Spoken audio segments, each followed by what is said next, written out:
नमस्कार विद्यार्थी मित्रांनो, एक्झाम स्टडी इंजिनिअरिंगमध्ये तुमचे सर्वांचे स्वागत। मी सतीश काळे। बरेचसे मुलांचे डाउट्स असे आहेत की सर एक्झॅक्टली सिलेबसमध्ये असलेले महत्त्वाचे पॉइंट्स कुठले? महापरीक्षांची एक्झाम असू द्या की महावितरणची परीक्षा असू द्या, तुम्हालाही माहिती आहे जवळपास 7,500 वॅकन्सी सध्या ऑनगोईंग आहेत।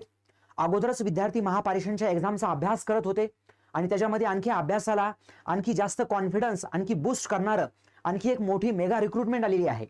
आणि ह्या मोठ्या मेगा रिक्रुटमेंटमध्ये अगोदरच्या आणि ह्या जवळपास 7,000 प्लस असलेल्या ह्या व्हॅकन्सीसाठी ह्याच्यामध्ये आपण काही महत्त्वाचे टॉपिक्स काढलेले आहेत। तसे बघता तुमच्याकडे 35-36 जवळपास खूप सगळे सब टॉपिक्स आहेत। मी टेक्निकल विषयी बोलत आहे। टेक्निकलचे महत्त्वाचे टॉपिक्स आपण काढलेले आहेत ह्या दोन्ही एक्झामसाठीचे, आणि त्या पर्टिक्युलर टॉपिक्सला तुम्हाला जास्तीची प्रायोरिटी द्यायची आहे। त्याच्यावरती खूप सगळे जास्त क्वेश्चन सॉल्व्ह करायचे आहेत आणि तुम्हाला काही रेफरन्सेस वगैरे छोटे मोठे पॉइंट्स मी सांगण्याचा आणखी प्रयत्न करेल या व्हिडिओच्या माध्यमातून। तुम्हाला आणखी काहीशे बघा, सहाय्यक तंत्रज्ञ भरती 2023 आणि 2024 ची, आताची 2024 ची भरती देखील, ह्या सगळ्यांसाठीचे जे महत्त्वाचे पॉइंट्स आहेत आपण जर बघितलं, जो आपल्याकडे अभ्यासक्रम आहे, आता मागच्या सेशनमध्ये मी तुम्हाला पूर्ण सिलेबस वगैरे कोणाचं वेटेज कसं आहे काय आहे सांगितलं होतं। त्यामध्ये महत्त्वाची पुस्तकं, रिसोर्सेस, सोर्सेस वगैरे वगैरे सगळंच काही आपण आपल्या टेलिग्राम चॅनलला अपडेट करण्यास सुरुवात केलं आहे। तुम्ही एकदम फ्रीली त्याचा ऍक्सेस घेऊ शकता।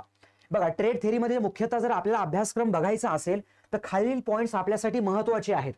त्याच्यामध्ये आपण जर बघितलं, बेसिक सेफ्टी, ह्याच्यामध्ये मुख्यतः सिम्बॉल्स आणि बरेचसे छोटे मोठे पॉइंट्स विचारले जातात ऑब्जेक्टिव्ह प्रश्नांमध्ये, ते तुम्हाला माहिती पाहिजेत।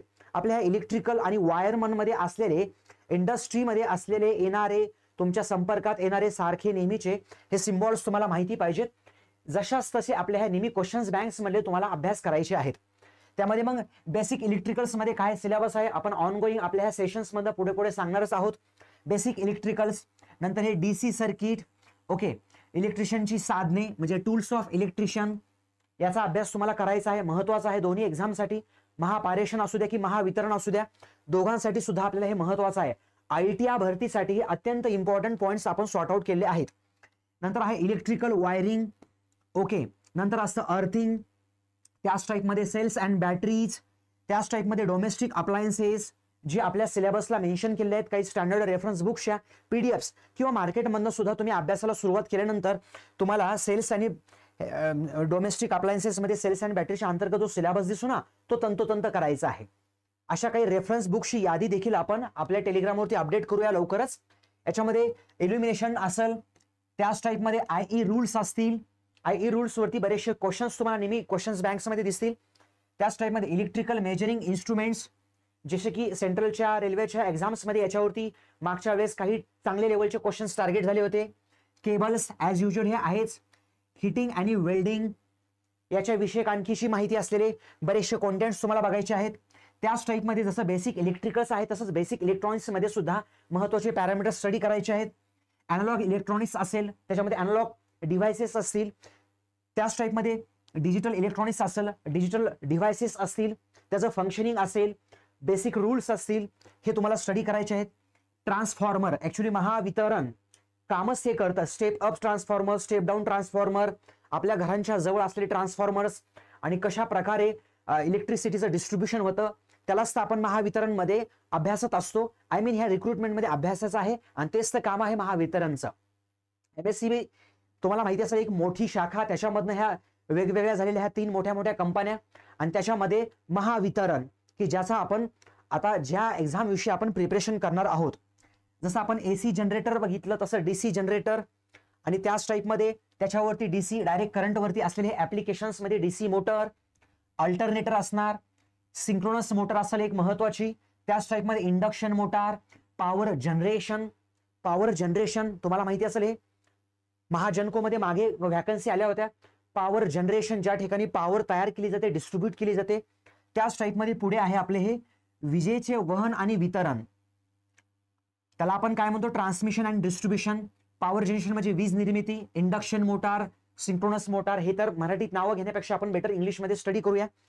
तशाच टाईपमध्ये स्विच गिअर आणि प्रोटेक्शन इत्यादी काही महत्त्वाचे पॅरामीटर्स आणि पॉइंट्स आपण काढले होते ह्या टेक्निकल सिलेबसचे।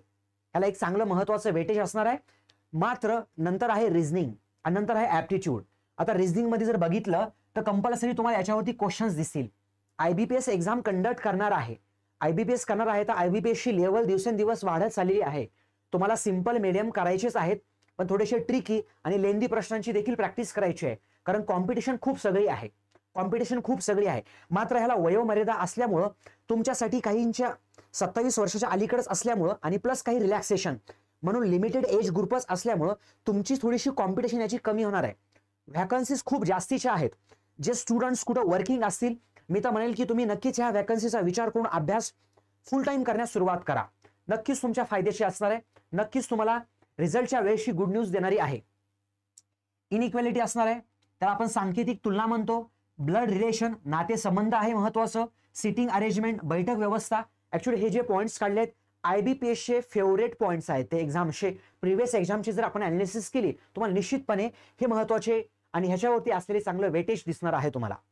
पुढे आहे बघा अल्फाबेट अँड नंबर सिरीज, वर्णमाला आणि संख्या मालिका. जे स्टुडंट्स मराठीमधनं पेपर अटेम्प्ट करत आहेत त्यांनी याला थोडंसं लक्ष द्यावं. इंग्लिश मधल्या स्टुडंट्सना जे इंग्लिशमध्ये पेपर अटेम्प्ट करणार आहेत त्यांनी याला थोडंसं महत्व द्यावं.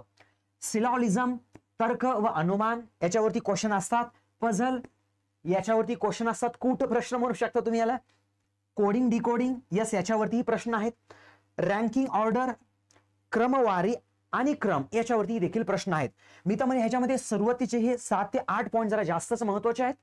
बाकी मग याच्या प्रमाणे आहेत ते. नंतर ह्याच्यामध्ये काहीशी ऍडिशन तुम्हाला दिसून येणार आहे. पुढे याच्यामध्ये काहीशी ऍडिशन आहे छोट्या मोठ्या पॉईंट्सची, पॅरामीटर्सची. ती नंतर आपण लाईव्ह सेशन्स मध्ये बघूयात. आता क्वांटिटेटिव्ह ऍप्टिट्यूड मध्ये महत्वाचे पॉईंट्स कुठले? ह्याला आपण म्हणणार सिम्प्लिफिकेशन. नंतर LCM आणि HCF, लसावी मसावी आपलं बेसिक मराठी मधलं. पर्सेंटेज म्हणजे टक्केवारी असणार. ऍव्हरेज म्हणजे सरासरी काढणे. एज, वयावरील प्रश्न विचारले जातात तुम्हाला वारंवार.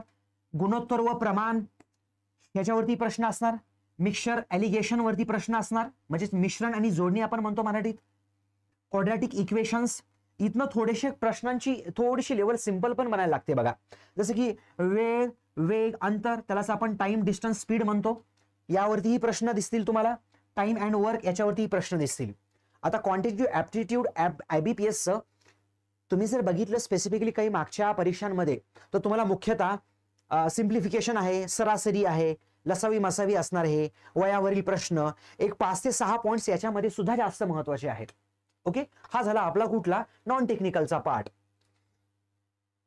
त्याच्याच मध्ये आणखी पुढे आपल्याकडे आहे पाईप अँड सिस्टर्न. ओके, त्यालाच आपण पाईप आणि टाकी म्हणतो. पाणी टाकणं, भरणं, टाइम किती लागतो वगैरे.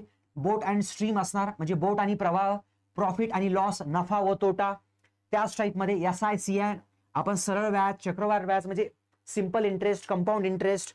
त्याच टाईप मध्ये नंबर सिरीज, संख्या मालिका, डेटा इंटरप्रिटेशन. हे देखील आपल्याला आपल्या कॉम्पिटिशन प्रमाणे करावंच लागणार आहे. खूप चांगल्या लेवलला करावं लागणार आहे आणि बेसिक लेवलच्या, मीडियम लेवलच्या वरती जाऊन करावं लागणार आहे तुम्हाला. महत्वाचे पॉईंट्स आहेत आपल्यासाठी. मराठीमध्ये ॲज युजल ग्रामरला जास्तीचं वेटेज असतं. ग्रामर मराठीचं म्हणलं की तुम्ही पहिला पॉईंट आपला एकदम बेसिक शब्दांच्या जाती, नाम असेल, सर्वनाम असेल, विशेषण असेल, क्रियापद असेल, अव्यय असेल आणि शेवटी टाइप्स ऑफ सेंटेन्सेस म्हणजे वाक्याचे प्रकार.